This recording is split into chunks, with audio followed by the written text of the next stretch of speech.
Oi, galerinha de TikTok. Meu nome é Violet, eu sou diagnosticada com transtorno de personalidade antissocial, conhecido como psicopatia ou sociopatia. Eu sou o Pedro, eu sou diagnosticado com transtorno de personalidade borderline. E nós somos um casal neurodivergente, coisa que vocês perguntam muito pra gente. Como que dá certo uma pessoa que tem transtorno de personalidade borderline com uma pessoa que tem psicopatia, né, transtorno de personalidade antissocial? E a gente vai dar algumas dicas pra você que é neurodivergente conseguir se relacionar de uma maneira saudável. Obviamente, a primeira dica seria você fazer tratamento psiquiátrico ou psicológico. Mas, falando aqui em questões agora de relacionamento, a primeira dica que eu dou, pelo menos pro Pedro, que é borderline, pra gente passar uma segurança um pro outro, o borderline geralmente ele tem muito medo de traição e muito medo de abandono. Uma boa dica para você se relacionar com uma pessoa borderline é entender que no começo do relacionamento, a pessoa ela vai ser muito mais instável do que depois de 7 meses, 1 ano, 2 anos de relacionamento. Tudo com o borderline é uma questão de paciência para você conseguir se relacionar, onde a pessoa ao longo do tempo ela vai se tornando cada vez menos instável com base na segurança que você passa para ela. Mas não adianta também deixar aí a pessoa com 1 ano de relacionamento e vir traindo a pessoa e mentindo para a pessoa. O borderline ele guarda muito rancor e ele se baseia no que já aconteceu no relacionamento para construir essa base de segurança nele. Então, se você namora com uma pessoa com transtorno de personalidade borderline, passe o máximo de segurança possível. No nosso relacionamento, a gente não liga pro outro ver o celular um do outro, a gente não liga para falar onde a gente tá, a gente sempre fala um pro outro para onde que a gente tá indo quando a gente sai, e a gente não sai sozinho pra festa, esse tipo de coisa, porque é uma insegurança tanto um quanto do outro. Mas no caso de personalidade borderline, isso pode trazer muita insegurança para a pessoa. Então a dica que eu dou é essa: passar o máximo de segurança que você puder e ao longo do tempo você vai vendo os resultados na característica da pessoa dentro do relacionamento. E uma dica também que eu passo para quem vai se relacionar com, ou quem já está se relacionando com uma pessoa que tem o transtorno de personalidade antissocial diagnosticado, lembrando, então, seria, no caso, sempre estar ciente de que as emoções vão estar sendo trabalhadas de uma escala bem menor. Principalmente para mim, né, que eu sou borderline, vamos dizer assim, bem leigo, eu sinto demais, né? Sinto muito. Então, os sentimentos para mim, algum jogo emocional que eu vou fazer, algum aconchego que eu precise, algum afeto que seja, alguma coisa um pouco mais, né, sentimental, vai ser um pouco mais difícil de ser comunicada naturalmente pelo antissocial, a menos que você se comunique de uma maneira mais lógica. Eu digo isso principalmente por experiência próxima, né, própria no caso.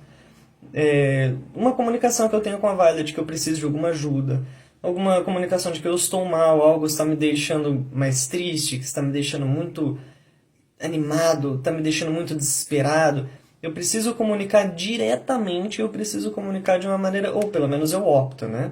Porque se eu tiver que esperar de alguma maneira com que ela perceba, com que ela tenha essa empatia natural de vir e olhar para mim, olha, o Pedro está mal, agora eu sinto que ele está mal. Então eu vou acolher ele, eu vou então dar esse carinho, esse suporte para ele.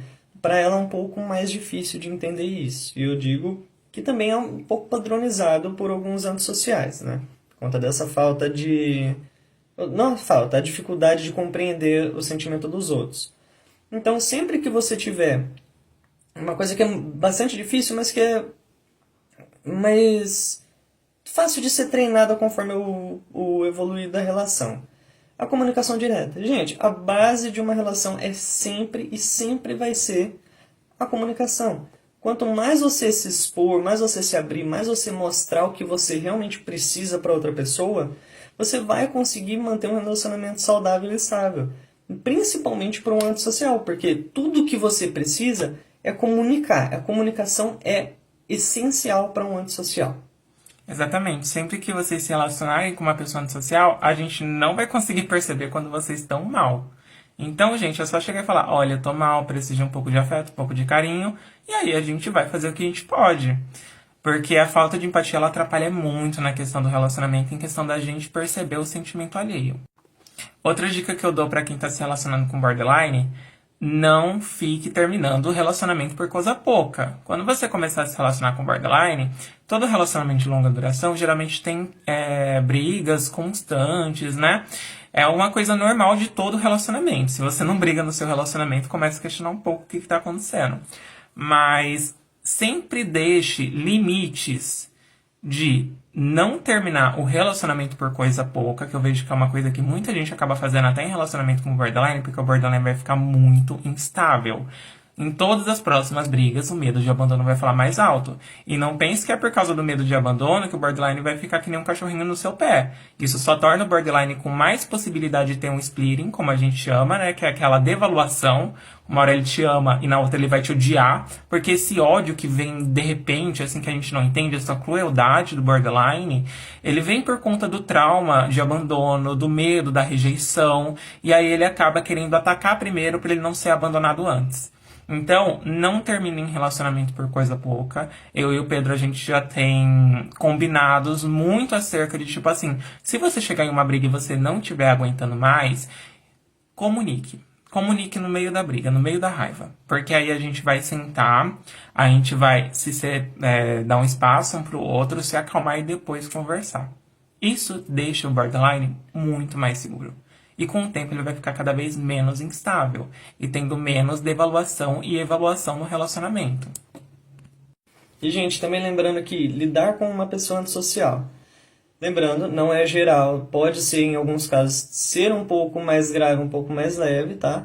Mas como, por exemplo, com a Violet. Tivemos bastante sobre essa experiência de como um antissocial vê a sociedade e seus conceitos de ética e moral, que são diferentes de uma pessoa neurotípica ou dependendo até de outras pessoas, outras neurodivergências, né?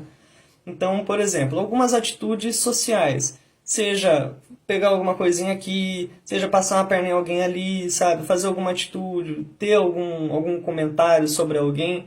Às vezes a gente tem que botar algumas regrinhas, tem que saber lidar com isso. E também, muito importante, nunca lidar com o antissocial com um julgamento.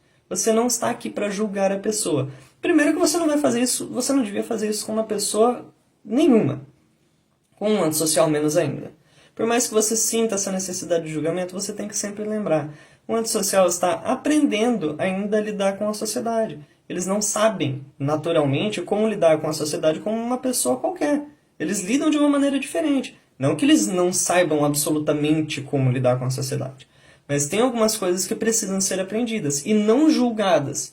Mas sempre ser tratadas com um certo carinho, com um certo entendimento, com um tom de como você estivesse realmente ensinando a pessoa.